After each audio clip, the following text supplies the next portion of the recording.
get into your question, I mean, for my honest picture is that we are slightly more stable than a year ago, as mentioned, but not significantly better off yet, right? So inflation now has cooled compared to recent highs, of course, and macro conditions are way steadier. But many households will still feel pressure, right? So the economy is on a firmer ground, but everyday life hasn't fully caught up just yet. Now, Kleopas, we keep hearing forecast of moderate growth in 2026. What does that actually mean in real life for the jobs and incomes? All right. So with moderate growth, basically means the economy is expanding, right?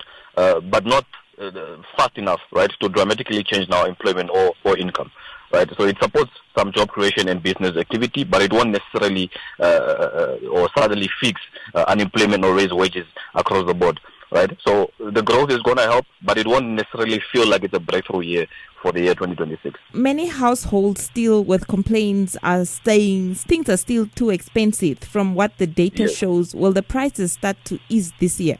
Well, we have to look at it like this. You know, the price increases are obviously going to be slow, right? So the increase of prices will basically go like slower, right? But now that doesn't obviously mean the prices are also now going to be falling, right? So essential costs like food, fuel, and housing, of course, are likely to remain high, especially since Namibia relies heavily on imports. So households may obviously see now more stability, but not necessarily a meaningful relief. Is inflation under control now, or is it still a threat to people's spending power? Well, on inflation, right? Inflation is more controlled than before, right? But it's still a risk. Okay. So external factors like obviously your fuel prices, exchange rates, and global supply shocks can quickly push costs much higher again, right? So inflation is much calmer, but it's not necessarily gone. Kleopas, unemployment, especially among the youth, remains one of the biggest concerns in Namibia. Are there sectors in 2026 that could easily, realistically start absorbing more young people? Okay. Well, I mean, some opportunities exist, obviously, now in construction, energy-related services, agriculture, value chains, and mostly the digital economy, right? But now, however, the challenge remains skills alignment. Right, so jobs may grow in certain sectors, right, but not where the skills are.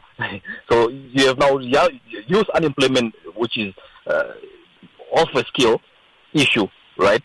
Just as much as it's an economic one. So as much as we are having employment that is coming into these sectors, do we have the necessary skills for these sectors exactly? So we have to make sure that we upskill our youth, just for us to be able to properly go into these sectors, and then so we don't have to outsource all these services outside the country. Just adding on that, Namibia is often described as the future of energy, the mining hub with oil, gas, uranium, and the recent green hydrogen.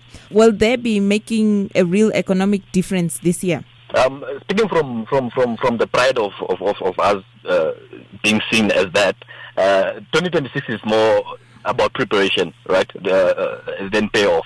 We're not there yet, right? So we're still busy with preparation. So large projects like oil, gas, and green hydrogen take time, right? So the real benefits come later through construction services and supply chains, of course. So we have to make sure that our expectations should also be realistic. So we are not there yet, but we are definitely getting there. We are in the process. When you say we are not there yet, when can we start speaking about being there? How many years from now are we speaking about after preparations to say this is when we'll be harvesting? Well, I mean, when it comes to harvesting from these resources, let me say, for instance, it will take some time, but you can never really give a specific timing on these things, right? Because we have to now make sure that our investments coming through, do we have the right skills? If we have to go back to now upskilling, right? Do we have the right skills? Do we have the right resources now to extract whatever it is whatever resources that we're trying to extract, right? So as much as it might take a bit of time, the most important thing is that we are in the process of getting these things done.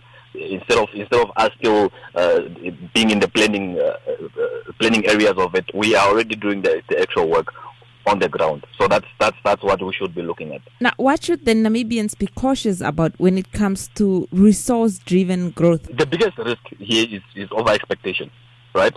So now, because the resources sectors don't automatically, let's say, create broad jobs, and they can obviously now increase inequality, of course, if not managed well, right? So policy discipline and reinvestment into skills and infrastructure are very critical. And if you've noticed, the most important thing that we keep on coming back is the skills. Let's make sure we upskill our youth. For small business owners and informal traders, is 2026 looking better or worse than the past years? 2026 looks slightly better in terms of stability, but costs and access to finance remain major challenges. So businesses that adapt, especially now by using digital tools and the diversifying income, are likely to perform way better than previous years, of course.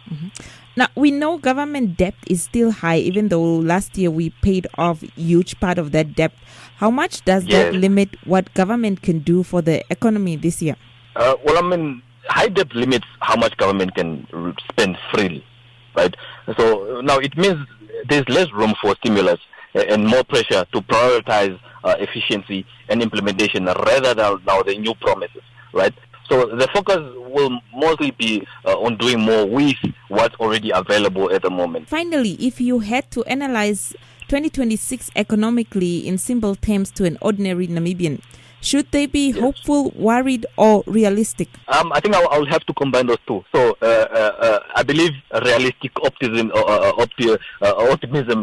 is the right mindset.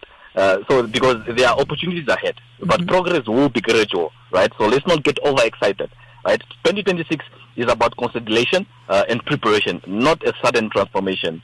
Okay, so 2026 won't feel easy, but it could feel more stable, right? And the stability is the foundation for the growth.